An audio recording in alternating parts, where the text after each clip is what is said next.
સુરતમાં મોહરમના પર્વની શ્રદ્ધા, આસ્થા અને કોમી એકતાભેર ઉજવણી કરવામાં આવી. શહેર તાજિયા કમિટીના નેજા હેઠળ દબદબાભેર તાજિયાના ભવ્ય જુલુસનું આયોજન કરવામાં આવ્યું. મેયર માયાબેન માવાણી, કેન્દ્રીય મંત્રી સી.આર. પાટીલ, પોલીસ કમિશનર અનુપમસિંહ ગહેલોત સહિતના મહાનુભાવોની ઉપસ્થિતિમાં તાજિયાઓને પ્રસ્થાન કરાવવામાં આવ્યા. આ પ્રસંગે કોમી એકતાના અનોખા દર્શન પણ જોવા મળ્યા. સુરત શહેર તાજિયા કમિટીના નેજા હેઠળ મોહરમ નિમિત્તે ભવ્ય તાજિયા જુલુસનું આયોજન કરવામાં આવ્યું હતું. શહેરના વિવિધ વિસ્તારોમાંથી મોટી સંખ્યામાં તાજિયાઓ જુલુસમાં જોડાયા હતા અને શ્રદ્ધાળુઓએ અકીદત સાથે ભાગ લીધો હતો. જુલુસના પ્રારંભ પ્રસંગે મેયર માયાબેન માવાણી, કેન્દ્રીય જળશક્તિ રાજ્યમંત્રી સી.આર. પાટીલ અને પોલીસ કમિશનર અનુપમસિંહ ગહેલોતે તાજિયાઓને પ્રસ્થાન કરાવ્યું હતું. દર વર્ષની પરંપરા મુજબ સ્વામી અમરીશાનંદજીએ પણ ઉપસ્થિત રહી કોમી એકતા અને ભાઈચારાનો સંદેશ આપ્યો હતો. આ પ્રસંગે જુલુસમાં ભાગ લેનારા પ્રથમ 10 તાજિયાઓની મહાનુભાવોના હસ્તે ટ્રોફી અર્પણ કરીને સન્માનિત કરવામાં આવ્યા હતા. સમગ્ર કાર્યક્રમ દરમિયાન હિન્દુ મુસ્લિમ સમાજના લોકો એકસાથે જોડાતા કોમી એકતાનું સુંદર દ્રશ્ય જોવા મળ્યું હતું. આંતરરાષ્ટ્રીય ડ્રગ્સ નાબૂદ દિવસના અવસરે પોલીસ કમિશનર અનુપમસિંહ ગહેલોતે યુવાનોને નશાથી દૂર રહેવા અને ડ્રગ્સ મુક્ત સમાજના નિર્માણ માટે સહભાગી બનવા અપીલ કરી હતી. સમગ્ર જુલુસ દરમિયાન ચુસ્ત પોલીસ બંદોબસ્ત ગોઠવવામાં આવ્યો હતો. શહેર police, SOG, PCB, traffic police સહિતની ટીમો સતત પેટ્રોલિંગ અને સુરક્ષા વ્યવસ્થામાં તૈનાત રહી હતી. શ્રદ્ધા, શાંતિ અને ભાઈચારાના માહોલ વચ્ચે મોહરમનો તહેવાર સુરતમાં શાંતિપૂર્ણ રીતે ઉજવાયો હતો. જી સર, શું કહેશો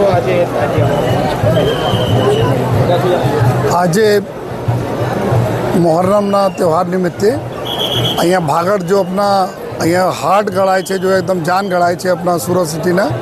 અહીંયાથી જો એ તાજિયાના વિધિવત જો સ્ટાર્ટ કરવામાં આવે માનનીય કેન્દ્રીય મંત્રી શ્રી સી.આર. પાટીલ સાહેબના હાજરીમાં અને અન્ય મહાનુભાવોના હાજરીમાં જ્યારે આ બધા જો એ તાજિયાની શરૂઆત થઈ ત્યારે પ્રથમ 10 જો પહેલે આવે આ તાજિયા કમિટી તરફથી જો એના એવોર્ડ ઇનાયત કરવામાં આવ્યા, ટ્રોફી આપવામાં આવી જોઈએ. અને હું એટલા જ કહેવા માગું છું કે આપણા શહેરનો જો તાસીર છે કે એકદમ હાડી મળીને સુખ શાંતિ રહે, એના માટે હું કદીરભાઈ પીરજાદાજીને જો સતત अपने સાથે ખભે મળાઈને જો શાંતિ માટે જો કામ કરતા હોય એના બી આભાર માનું છું.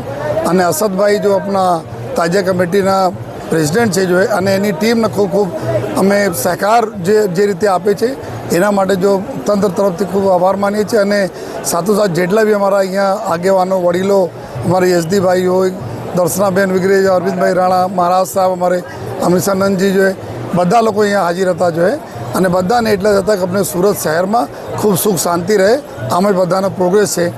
અને અત્યારે ચૂંકि તાજિયા પસાર થવાના ચાલુ થઈ ગયા છે અને પૂરી પોલીસ બંદોબસ્ત બી ડિપ્લોયડ છે. સારી રીતે એકબીજાના મદદમાં એકબીજાને હેલ્પ કરીને જો તાજિયા કમિટી આપણા જો તમામ જો તાજિયાના આયોજકો અને પોલીસ આ બધા મળીને સારી રીતે પૂરી પ્રક્રિયા હોળી બંગલા તક જો પૂર્ણ થશે એવો મને વિશ્વાસ બી છે. સાથોસાથ જો આજે no drugs in Surat city હેઠળ જો આપણા યાસીર મિર્જાજી અને પૂરી ટીમ જો છે એના બી અહીંયા જો તાજિયા જેટલા બી નીકળે છે એના સાથે એક એના જો હોલ્ડિંગ બી આપે છે, એના જો પ્લે કાર્ડ આપે છે. એના માટે બી આ એક કટિબદ્ધતા દર્શાવે છે કે ભાઈ અમે બધા લોકો મળીને આ દૂષણથી બી આજના શુભ દિવસે જો એવા બી બધા લોકો પ્રણ કરે છે કે આ દૂષણથી બી અમે લોકો સુરતને મુક્ત કરાવી છે. અને ફરીથી જો આજના તહેવાર નિમિત્તે અને સહકાર બદલ તમામ લોકોનો ખૂબ ખૂબ આભાર માનીએ છીએ. અને મીડિયાના મિત્રોને ખાસ કહીને જો છેલ્લા ઘણા દિવસોથી અમારી તૈયારીઓ બાબતમાં બધા બતાવો છો લોકો સુધી તક જો એના માટે આપણે ખૂબ આભાર માનીએ છીએ. कदीर में क्या कहोगे आज ताजिए के त्यौहार को लेकर? आज पूरे दुनिया में इमाम हुसैन साहब की शहादत याद करते हैं. करबला में मोहम्मद पैगंबर साहब के नवासे इमाम हुसैन साहब ने सत्य के लिए, सच्चाई के लिए, धर्म के लिए जो कुर्बानी दी, जो शहीदी दी, उसको दुनिया याद करती है. उसी परंपरा के तहत सूरत शहर में कई सालों से यहाँ पे ताज़िया निकलता है और ताज़िए में कौमी एकता बहुत बड़ा काम होता है. सारे हिंदू, मुस्लिम, सिख, ईसाई मिलके ये ताज़िया विसर्जन करते हैं. इसी तरह गणपति में हम सब मिलके ये काम करते हैं. सूरत शहर की एकता बनी रहे उसके वजह से हम लोग सब मिलके ये ताज़िया कमेटी के जो हमारे प्रेसिडेंट है, ताज़िया कमेटी है, वो शहर के मेयर पाटिल साहब और जितने भी आगेवान थे, एमएलए थे, उन्होंने हमको साथ दिया. और पुलिस कमिश्नर गहलोत साहब ने 1 महीने से उसको फॉलो अप करके आज ये पूरा बंदोबस्त रखा है शहर में और कौमी एकता का माहौल बना के रखा है।